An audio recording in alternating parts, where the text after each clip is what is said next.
तुमच्या पण बागेत दिसते का अशी बुरशी किंवा कमी जास्त फुटलेले झाडं, मागं पुढं फुटलेले झाडं? तर चेक करा. हे बघा, एका बागेत गेलो होतो. त्या बागेत एका जणाने त्यांना सांगितलं की हे प्लॉट तुमचं आपलं ग्राफ्टिंगच्या वेळेसच इन्फेक्शन झालं आहे, त्याच्यामुळं तुमच्या प्लॉटला फुटायला अडचण येते. दुसऱ्या वर्षाचा प्लॉट आहे. पहिल्या वर्षी झाडं वर गेले पण वालांडे काही झाले नाही.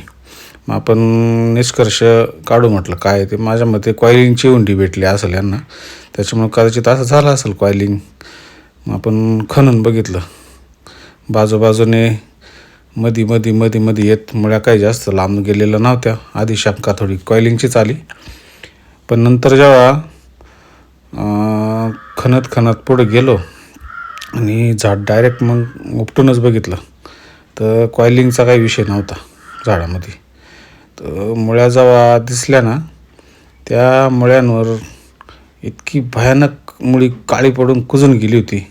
हात लावला तरी त्याचे डायरेक्ट साल्ट निघायचे. नीट प्लॉटमध्ये फिरलो, सगळ्या प्लॉटचा एक अंदाज घेतला. जवळजवळ 70% झाडांच्या मुळ्या आहे ना, म्हणजे मुळ्या एकाच झाडात चेक केल्या, पण 70% झाडांची कंडिशन हीच होती की ते 30 ते 35 दिवस झालं होतं झाड साठून, पण ते काही फुटत नव्हतं. ही अशी कंडिशन सगळ्या बागेत होती. 35 दिवस रिकट करून, म्हणजे वरच्या वर रिकट केला त्यांनी. आता 35 दिवसाची कंडिशन होती. त्यांच्या काही लक्षात येत नव्हतं. म्हटलं हे जाऊन मुळ्या खणूनच बघावं लागेल, त्याच्याशिवाय हे काही शक्य होणार नाही. मग या बागेत पूर्ण फिरलो, एक झाड खोदलं, त्या झाडाच्या मुळ्या चेक केल्या. त्या मुळ्या चेक केल्या तर व्हिडिओच्या सुरुवातीलाच आपल्याला दिसलं आहे की काय कंडिशन आहे. तर मग निष्कर्ष असा काढला की फ्युजेरियम किंवा फायटोप्टेरा या 2 बुरशा या बागेत आहेत. याचं कारण असं का सतत भाजीपाला लागवड, डाबीचं वावर, भाजीपाला सतत ओलं, कोबी झाली का कांदे झाले का कोबी झाली का परत फुलवर, हे असं त्यांचा पराक्रम चालू होता.